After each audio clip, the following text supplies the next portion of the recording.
mas kusog pa sa ilang duda.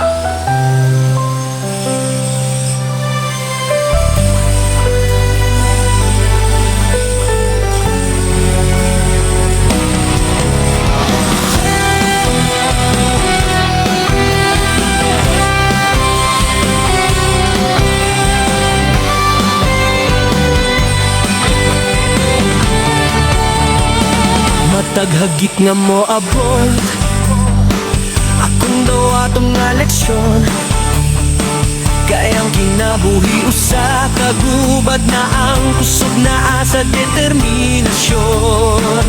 Yo! Kung mapildi ka, ayaw ka bala ka, kayang kapakyasan, dili ka tapusan. Bangon laban, ayaw ka hadlok, kay ang tinuod nga kusog asa sulod. Bisan pila ka beses ka mapukan, importante mo bangon ka gihapon, kayang bida sa imong istorya.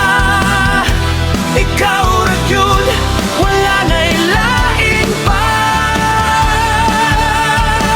Pagsulay sa kinabuhi, ako nga tubangon, bisan pa og lisod, di ko mapildi karon. Kusog sa tughan, akong sandigan, paglaw ug gugma, akong kapitan.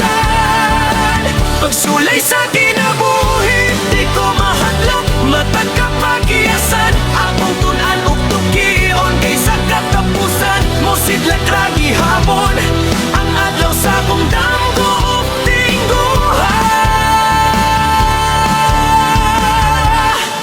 Kinabuhi puno sa pagsulay, pero padayon gihapon, kay kaya ra nato.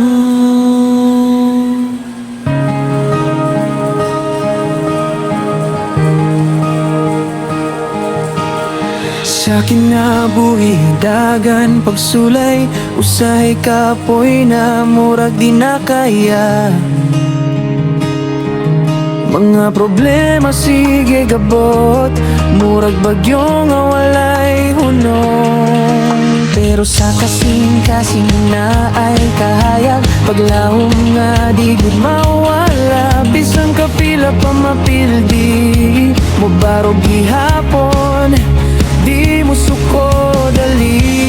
Bisan og lisod, bisan og sakit, paglahom sa dughan di gud mapalong. Tulang gyud sa kaugalingon, kay naarag gyud ang tamang panahon. Padayon lang, ayaw pag-undang, bisan unsa pang imong masugatan, kaya ra naligon ang dughan, ugma mo sidlak masayag pa ang adlaw. Padayon lang, ayaw kang palakang, Ginoo na ra pirmi nagbantay nimo, sa mataglakang di ka maginusara. Padayon lang, padayon lang,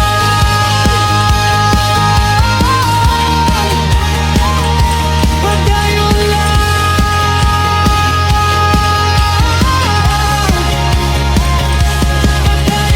bisan unsa pa. Padayon lang, kaya ra na.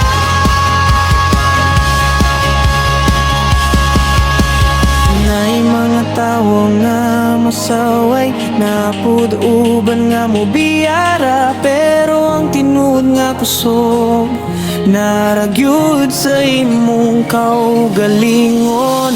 Ayaw kahadlok sa kapakyasan,